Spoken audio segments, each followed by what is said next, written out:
Hi everybody. Today we're going to talk about time management and how you can use that to prepare for finals. So what we're going to talk about today mostly is time blocking. Now what is time blocking? Time blocking is a time management method that organizes your day by spreading it out into 1 hour or 30-minute blocks. I'm going to show you what that looks like. So I use this planner from Deborah Ho. It is free. You can download it and print it off, so it's really great. Here at the top, you have the date and then your top priorities for the day. And then down here, you have the task dump where you put pretty much everything else you want to get done in the day into this area. And then once that's done, you're going to want to move that over into the half hour and hour blocks. And that's kind of how you plan out your day. So for example, right here we have yoga, and yoga went from 12:30 to 1. So that was 30 minutes of your day right there.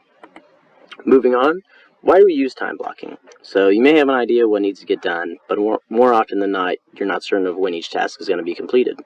Time blocking fixes this by mapping out when you'll start on each task and how much time you're going to spend on it.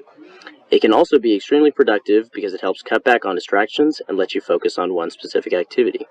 So if we take a look over here to the right, you do email and messages at 8:30, 10:30, 12:30, all throughout the day. While using time blocking, you plan out each specific activity at one time. And that actually helps you save a lot of time because you're focused, you're not distracted by constantly going on social media and things like that. So to finish it off, why should we use time blocking?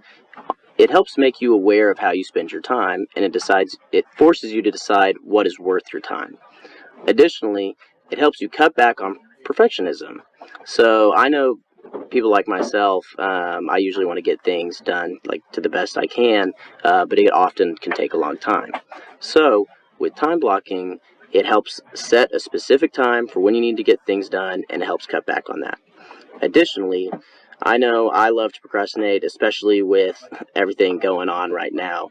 But if you write something down and plan it out on this time block sheet, you're more likely to follow through on the task. So that's all I have for you guys today, and good luck on finals. Hey everyone, my tips for studying for finals would definitely be to start early, use a calendar if you can, to map everything out, and then I would definitely recommend asking your friends for help with studying, whether that's just comparing your notes on Google Docs or Microsoft Teams, anything like that, just to see what's the same and what differs and what you can learn from each other. Or I would definitely also recommend getting together socially distanced in person or on Zoom and teaching each other, quizzing each other, using whiteboards, things like that. It really helps to visualize and to hear other people. And for me, when I try to teach someone as if they don't know anything about the topic, it really helps. I get better at explaining everything and understanding why things have to be the way they are. And so do your friends. Good luck, everyone. So my biggest tip for preparing for finals is to calculate what grade you need to receive on each final in order to finish with the grade that you want in that class. This can typically be done by going to the syllabus and looking at the grade breakdown and then plugging in numbers from Canvas. Sometimes it might take a lot of calculations and adding stuff up. Sometimes you might need to talk to professors to get your final grade breakdown, but they'll be happy to help you with that. But the reason this is my biggest tip is because sometimes, if you're in 5 classes and you think, I need to get A's on all 5 of these finals, and you're freaking out, it can be detrimental to your daily life, your study, your mental health, your current grades, whatever it is. But by figuring out, let's say, okay, on my management final, I only need to get a 42 in order to finish with an A in the class. That's awesome. You still need to study for that final. Please study for all of your finals. But it just means you can kind of put that on the back burner a little bit and allows you to focus on your other finals that you need to get a higher grade in, or that you might be struggling with a little bit more. And like I said, this can take a lot of stress off. Still obviously aim for the highest as possible and still study for your finals. But like I said, by doing this, it can really allow you to see, where your weak areas are, where you might be safe in the class, and also where you might need to focus. You might realize, I need to get a 90 on this final in order to finish with a C and pass. So I think, that can help you kind of organize your studying from that point.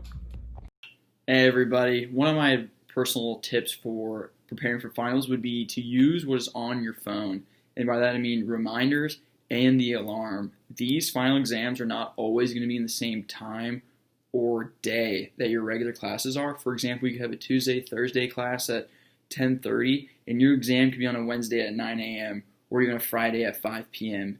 And you need to go in and look and see when these exams are and set a reminder on your phone either a week before or the day before, just so you have an understanding of when exactly the exam is and you're able to effectively prepare and study for it. I personally have had friends who forgot when the test was and they overslept, or they studied all day and night on a certain day just to find out the test was the day before, or to find out they had so much more time to prepare because they thought it was on a Monday and actually was on a Friday.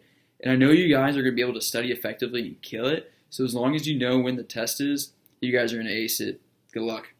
Hey guys, my finals week tip for y'all is going to be to write out a schedule of your exams so you can prioritize studying for which ones are going to be the most important and the most difficult. If you have any exams that can be taken at any point throughout the week, I would suggest you go ahead and pre-plan a time to take that so you don't lose track of time or forget to take it entirely. To find the exam schedule, you can Google OK State Final Exam Schedule, or you can go to registrar.okstate.edu. Once you have all those times written down, go ahead and prioritize which ones are going to be the most important to study for. You can do this by figuring out which classes you've struggled the most in, or using Molly's tip and calculating your grade and seeing which one you need the highest grade in. You can go ahead and start studying for those at the beginning of the week, and as time goes on, start studying for the ones that are going to be a little bit easier or the ones you're more confident in. This will allow you to be stress-free throughout the week, even though studying might be a little stressful. You don't have to worry about when you're going to be doing it, and it will also help a lot with time management. Good luck with finals!